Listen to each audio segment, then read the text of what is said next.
Hey guys, welcome back to the COVID Cocktail Club. As you can see, we have a special guest here today. We're very excited to have Travis Lenig, the executive chef at Field & Tides here in the Heights in Houston, here to join us today. Before I give the floor to Travis, I want to just take a moment and talk about why we invited Travis to join us today. Aside from being cocktail aficionados, lovers, nerds, whatever you want to call us, Ricey and I, along with Brian and Marcy, and a lot of our friends are really local foodie, sort of passionate fans of the local food scene here. And with everything going on, we really felt it was important to show some love to these local restaurants, give exposure, just help support them in really any way we can. So that's really why we wanted to have Travis join us today. A little brief history on Travis. Travis has been in the restaurant business for 27 years, which I'm gonna let him explain the math there because he's too young to be in it for 27 years. But joking aside, he worked for some Houston staples. If you guys are from Houston, you know Mark's, you know Ibiza. He also was executive chef for Feed Texas, which ran the Liberty Kitchen concept prior to opening up Field & Tides in 2017. Field & Tides itself, we really love. Rice and I both talk about it. We love it. We love their open canvas menu, which I think is such a cool description. It reflects Travis's history here, locally. A lot of Gulf Coast Southern inspired, along with Italian, French. It's just sort of a nice sort of melting pot of the local scene here. But and then of course, as it relates to CCC, they have a killer cocktail program. So you guys are going to see that firsthand today. This week we're making today with Arugula. Yeah, we're excited about this cocktail that we're going to make. I mean, I remember the first time I went to Field & Tides for lunch, and the first thing that jumped out at me on the menu was this arugula, because it's like a very strange ingredient. But we're going to show you how to make it, and honestly, as Travis will tell you, it's a not crazy hard cocktail, and you add that one ingredient from your kitchen, and it just like opens up a whole new door, and it creates a whole new drink for you. So this one's fun. See, we like to do lots of kind of nerdy fun facts, or at least I do. Lots of kind of random trivial stuff. So I'm going to put the pressure on you. I understand the building that Field & Tides is housed in was an old 1940s gas station. And it is. So that's our private dining room. Our original dining room is 1936 bungalow. Our private dining room next door is a 1940s gas station. It's been several things actually, but we completely revived it into the private dining room section. So the question I had for you is, the rumor has it that Bonnie and Clyde may have stopped there during their run. That is a very true fact, actually. Not a rumor, fact. Very cool. So without further ado, Travis Lenig, welcome. Hi, everyone. First off, I want to say thank you. I really appreciate it. I created Field & Tides with a friend of mine who is no longer with the business, but we had a vision that we wanted a restaurant that was kind of fun, family friendly, and had all aspects of food and drink on our menu. We wanted to be able for people to be able to celebrate things, whether it be a big milestone or just come in and get easy, fun-going food that's very straightforward. I try not to make anything too gimmicky. I want the food to shine and the drink to shine, but we do add some fun things into it. The drink that we are doing today is they promised us arugula. If you're not a gin drinker, this will turn you into a gin drinker. I started my culinary venture, yes, when I was very young. My mom opened up a catering business, and I used to help her when I was a kid. So the 27 years includes that. Me being only 39 years old, that's a long time to be in this business. But we do have some fun here, and I'm anxious to get us back open and anxious for y'all to try this great drink that we're going to do today. Hey, Travis.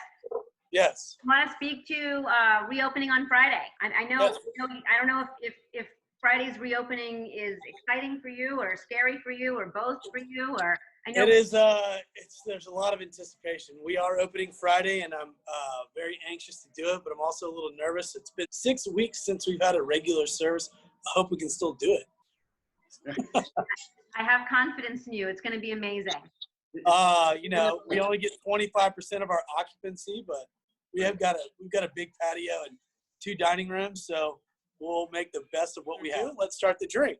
How we're going to start is I take a little bit of arugula into the shaker, and I muddle it. 3 finger pinches is the official amount. Got a 3-finger pinch, yeah. Not certain exactly what that is. Whatever feels good to you. Don't be scared. This is all It's delicious. Or are we muddling the shit out of this one, Travis?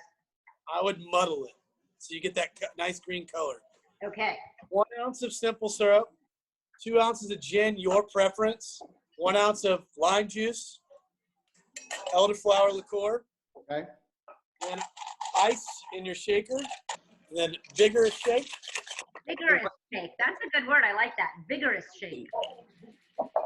Large format cube into your old-fashioned glass. Clear, preferably. I do a fine mesh strainer over.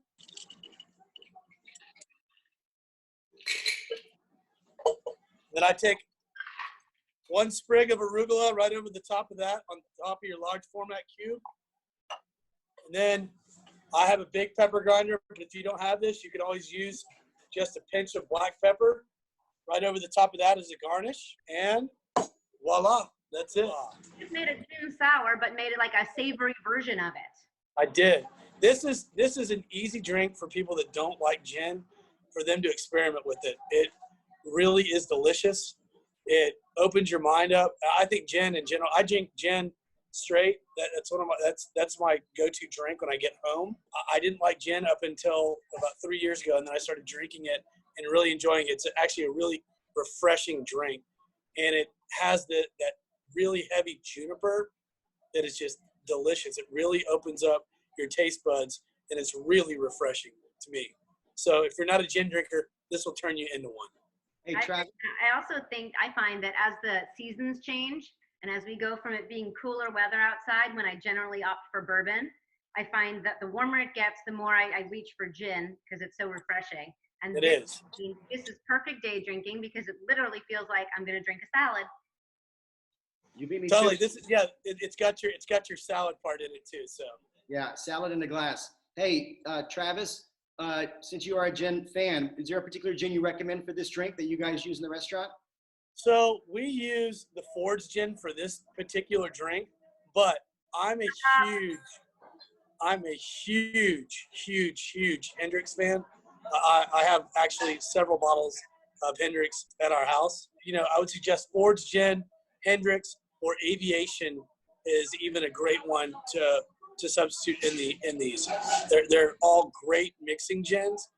I wouldn't use anything that's too expensive or that's something as a sip gin to do this drink because you don't want to waste your money on that. Like you could, but Right.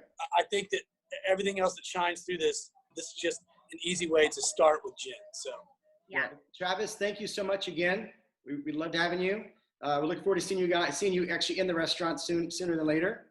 So we open up Friday, and we're looking forward to having everybody. And my phone's dying. Oh. We lost Travis. We lost Travis. It's a restaurant business. He's already back working in the restaurant. Yeah, it's a demanding industry. I tell you what. If you can hear us, Travis, thanks again. We're gonna cheers to Travis. Thank you.